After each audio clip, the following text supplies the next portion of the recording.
먼저 안행부는 버닝썬 클럽과 강남경찰서 유착 의혹에 대해서 즉각 조사할 것을 촉구합니다.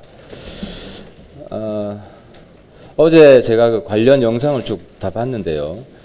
피해자 김 씨의 진술을 100% 다 신뢰할 수는 없지만 피해자 김 씨가 클럽 관계자에게 일방적인 폭행을 당했다는 것은 명백한 사실입니다. 그런데 경찰은 여기에다 피해자 김 씨의 2차 폭행을 가하는 어처구니 없는 일을 저지릅니다.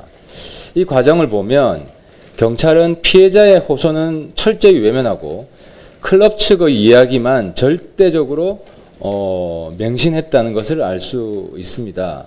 경찰과 클럽이 특수관계가 아니라면 이해하기 힘든 모습이 연출된 것입니다. 2009년도에도 강남서 역삼지구대는 유흥업소로부터 매달 금품 상납을 받고 단속을 무마해 준 사실이 적발돼 징계를 받은 적이 있습니다. 혹여나 2009년 사건의 재판이 아닌가 하는 의심이 들 정도입니다. 이번에도 버닝썬 클럽과 강남서에 무슨 유착이 없는지 안전행정부는 의혹 없이 철저히 밝혀야 할 것입니다. 이번 주 내로 부동산 이해충돌 방지법을 발의하겠습니다. 사실 이 부동산 이해충돌 방지법은 제가 몇 달 전에 발의하겠다고 약속을 드린 건데 제가 하는 일이 너무 많다 보니까 이제서야 발의를 하게 됐습니다. 이 부동산 이해충돌 방지법은 두 개의 법률을 개정하는 것입니다. 하나는 공직자윤리법을 개정하는 것이고 또 하나는 국회법을 개정하는 것인데요.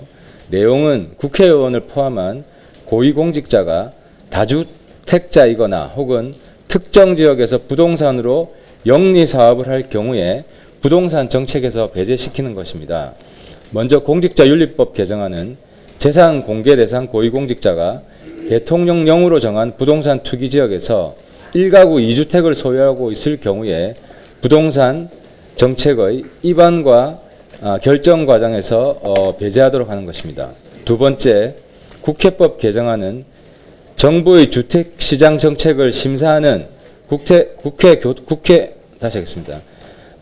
두 번째 국회법 개정안은 정부의 주택시장 정책을 심사하는 국회 국토교통위원회에 소속된 국회의원이 토지나 건물 등 본인의 재산을 활용해서 임대사업을 하는 것을 막는 것입니다.